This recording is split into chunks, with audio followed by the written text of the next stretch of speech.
সবাইকে আমার ইউটিউব চ্যানেলে স্বাগত। আজকে আলোচনা করব ক্যালকাটা ইউনিভার্সিটির তোমরা যারা এমডিসি কোর্সে পড়ছো সেমিস্টার 1-এ তোমাদের বাংলা রয়েছে। তোমাদের পেপার কোড হলো CC1 বাংলাতে, এবং তোমাদের পেপারের নাম হলো বাংলা সাহিত্যের ইতিহাস 1800 খ্রিস্টাব্দ পর্যন্ত। এবং যারা সেমিস্টার 3-তে পড়ছো এবং তোমাদের মাইনরে বাংলা রয়েছে, তোমাদের পেপার কোড হলো MN1 এবং পেপারের নাম একই, বাংলা সাহিত্যের ইতিহাস 1800 খ্রিস্টাব্দ পর্যন্ত বা আধুনিক যুগ। এই বাংলা সাহিত্যের ইতিহাস যারা সেমিস্টার 1-এ পড়ছো তোমাদের CC1 পেপারের নাম, পেপার কোড, এবং যারা সেমিস্টার 3-তে পড়ছো এবং মাইনরে বাংলা রয়েছে তোমাদেরও একই সিলেবাস এবং একই পাঠ্যক্রম তোমাদেরও পড়তে হবে। তবে পেপার কোডটা আলাদা, MN1, পরীক্ষাটা আলাদা হবে, আলাদা ডেটে পরীক্ষা হবে এবং কোশ্চেনও আলাদা হবে, কিন্তু সিলেবাসটা একই। যারা সেমিস্টার 1-এ পড়ছো তাদের CC paper, Bangla CC paper যা, এবং যারা সেমিস্টার 3-তে পড়ছো বাংলা মাইনর রয়েছে তোমাদেরও একই পেপার, বাংলা সাহিত্যের ইতিহাস 1800 খ্রিস্টাব্দ পর্যন্ত। তবে পেপার কোডটা শুধু আলাদা, CC1 এবং MN1। এবং তোমাদের এই পেপার থেকে আজকে একটা গুরুত্বপূর্ণ 15 নম্বরের প্রশ্ন তোমাদের মডিউল 1 থেকে দিচ্ছি। চর্যাপদের সমাজচিত্র আলোচনা করো, বা চর্যাপদের প্রতিফলিত তৎকালীন বাংলার সমাজচিত্র আলোচনা করো।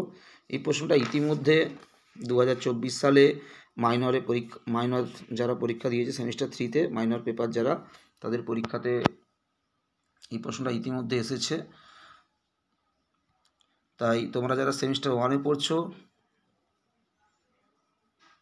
এবং যারা সেমিস্টার 3-তে পড়ছো তোমরা অবশ্যই চর্যাপদের সাহিত্যমূল্য এবং শ্রীকৃষ্ণ কীর্তনের সাহিত্যমূল্য এবং তার সাথে চর্যাপদের প্রতিফলিত সমাজ জীবন, এই প্রশ্নগুলো তোমরা কিন্তু মডিউল 1 থেকে অবশ্যই খুব ভালো করে প্র্যাকটিস করবে। এবং তুর্কি আক্রমণ,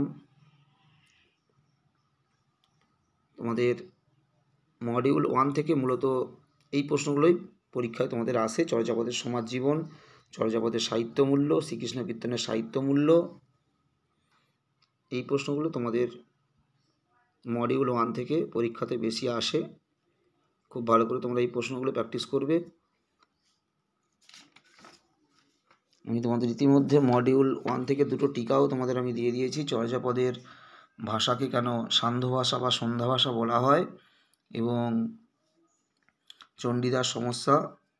যারা CC1-এ পড়ছো এবং যারা সেমিস্টার 3-তে MN1 পেপার রয়েছে বাংলা, তারাও কিন্তু এইসব প্রশ্নগুলো অবশ্যই খুব ভালো করে তোমরা প্র্যাকটিস করবে।